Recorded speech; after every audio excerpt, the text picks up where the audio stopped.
heard a quote one time that said that the difference between an idea and a calling is that if you are called to do something, God will bring people into your lives to make it happen. And I believe that's what happened with Deborah's legacy. It's been an interesting process in that I was feeling called, but I didn't truly know exactly what I was being called to. And I was very busy being busy working for God, but I still had this hole that I was still felt this craving or this need to do something else, and it wasn't being met by all of the busyness that I was participating in. And I went to a conference and heard an amazing pastor from a place called Thistle Farms, and she was telling stories of transformation of women that she had been walking with and working with in Nashville, Tennessee. And it so touched my heart that I felt like I was the only one listening to her speak that day. And during that time, Allison and I were developing a friendship, and her sister had passed.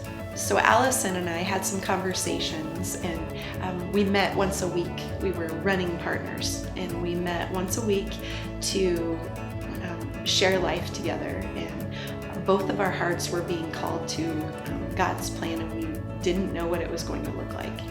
Truthfully, it doesn't look like what a lot of our conversations looked like. God's in control of this, and we just get the gift of being along. But she and I talked about celebrating the strengths of women, and that her sister, when she was put in a situation where she was able to stay clean and sober, that she was such a gifted and talented person, and that she had this untapped potential, that that what if there could be an atmosphere or an environment that could lift women up when they needed someone to walk with them.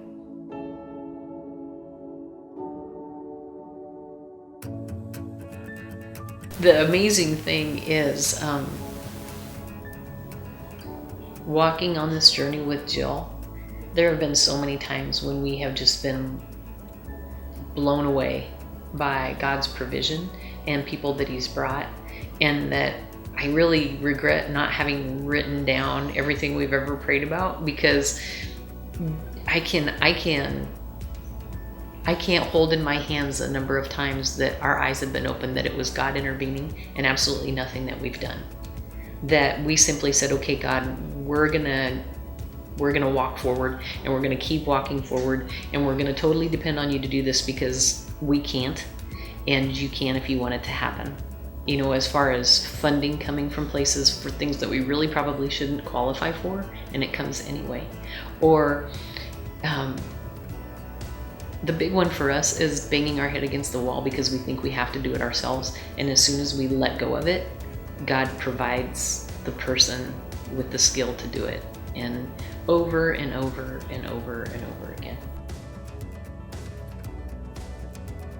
One of the times that we've seen God work, that it was obvious that it was God, was from the beginning. Jill and I had the idea that eventually we wanted to have a social enterprise that went hand in hand with the house.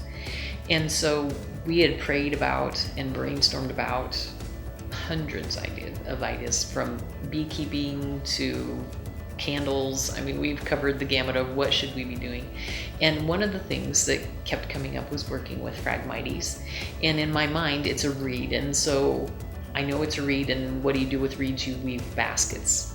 That's where my mind had gone. And so I had done some research, not a lot, about different places in the country that could teach me to weave baskets, so that I could learn that skill, that I could come back and teach the ladies. But trying to do it on my own. I'm going to do it on my own. I can do this. And so we were working on our banquet. We were all sitting around the table, Tina Bernardsdahl, Jill, and I. We're all on our cell phones. We're all talking to different people. And this lady comes and stands in the middle of the office. And we all know her through different areas. And but we all think she's there to speak to someone else. And we slowly get off of our phones. And I invite Laura to sit down. And I'm, so, what brings you here today? And she said, well, I just really felt like God was calling me to come here and offer some of the skill set that I have. And we're like, great, what do you do? She said, well, I'm a weaver. I had known both Jill and Allison for quite a while through different venues. And when they opened Deborah's Legacy, I thought it was such an admirable program. And I had thought about it a lot, as far as that I just really thought it was a needed, valued program for the community. And then I started thinking, if someone is trying to leave addictions, you kind of need new addictions. So since I'm addicted to crafting, I came in one day and I told them that I had been thinking about it for a long time, but I kind of felt bad I hadn't acted on it sooner, and yet they seemed like they had needed the time before they were really receptive to some kind of a social enterprise program. And so the timing ended up being just right. And I thought maybe I could teach the ladies how to knit or crochet to keep their hands busy and their minds busy. And we ended up taking that to a different level of getting into paper making and weaving with the loom and all things that I don't mind either learning or that I already do. The struggle that we had trying to find someone that knew how to teach us how to do this stuff. And then God brought her actually into the office, in through the doors. And we have been blessed over and over with her, that she is an artist and she has no fear of trying something new, which a lot of times Jill and I get some pretty crazy looks when we say, oh, we want to create something that nobody's ever seen.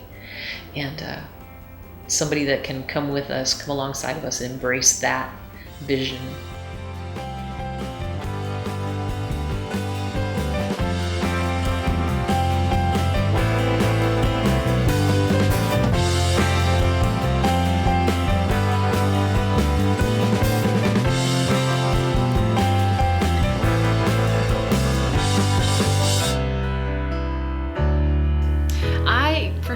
With Deborah's Legacy professionally, and we had some of the same clients and some of the same people that we were working with. And at first, I didn't know what it was supposed to look like. And then, in talking with Allison and Jill, just really got a heart for the vision of what they wanted Deborah's Legacy to be.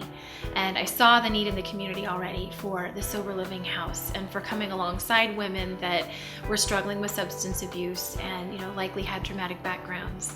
And just loved the idea and am blessed to be a part of it in a small way. For me personally, I would have to say that Deborah's Legacy is a gift. It's an opportunity for women to go ahead and get their lives back. Give them an opportunity to start embracing that, hopefully the changes that they've already started, maybe in the probation system, in the drug court system, parole. I know some of them have come out of prison as well, and they can start restructuring their lives through fellowship, and it's just a gift. There's no question about that. I think that it's too easy sometimes in our society to see people who are struggling with substance abuse or trauma and just think, well, just, get a job and get a place to stay and just make it work. When A, B, and C seems so simple, but even getting to A, B, and C is not simple.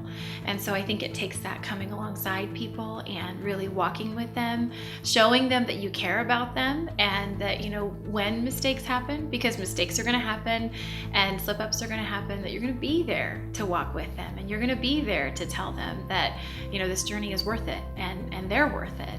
So, and as far as the North Platte community and the surrounding communities, we need places, safe places for women to go, and men as well, but we need places where individuals feel loved and nurtured and they have that community to surround them to say, we'll be with you in this. We're not going to do it for you, but we will walk with you in it. We have figured out that it takes roughly $365 a day to run the house. And with your donation of $365, you can sponsor a day. Obviously, that's about $30 a month if you break it down, if you want to give over the course of a year. We would like to try and find 365 people to spend $365.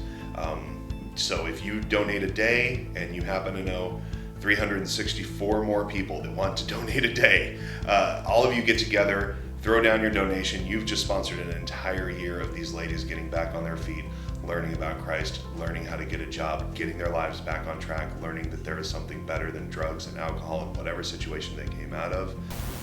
Like pinnacle moments for me are when those women realize that the only way that their life is really going to change is when they receive Jesus as their Savior.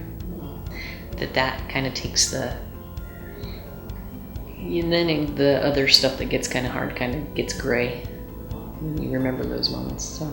It's a place where the people that normally get ignored within our community, or that are just too messy to interact with, they're a place where they're recognized and they're acknowledged and they're loved. And those women are able to really see their value for maybe one of the first times in their life. The ladies at Deborah's Legacy scooped me up, took me right where I was. There was no judgment calls. There was no, we can't do this with you because you're not in a good spot. They took me exactly the way I was, broken and tattered, and I'd been kicked to the curb, basically. And Deborah's Legacy just picked me up and scooped me up and said, we'll walk this with you. And never in a lifetime have I ever been offered anything like that. I want you woven into a tapestry of love, in touch with everything there is to know of God. Then you will have minds confident and at rest, focused on Christ, God's great mystery.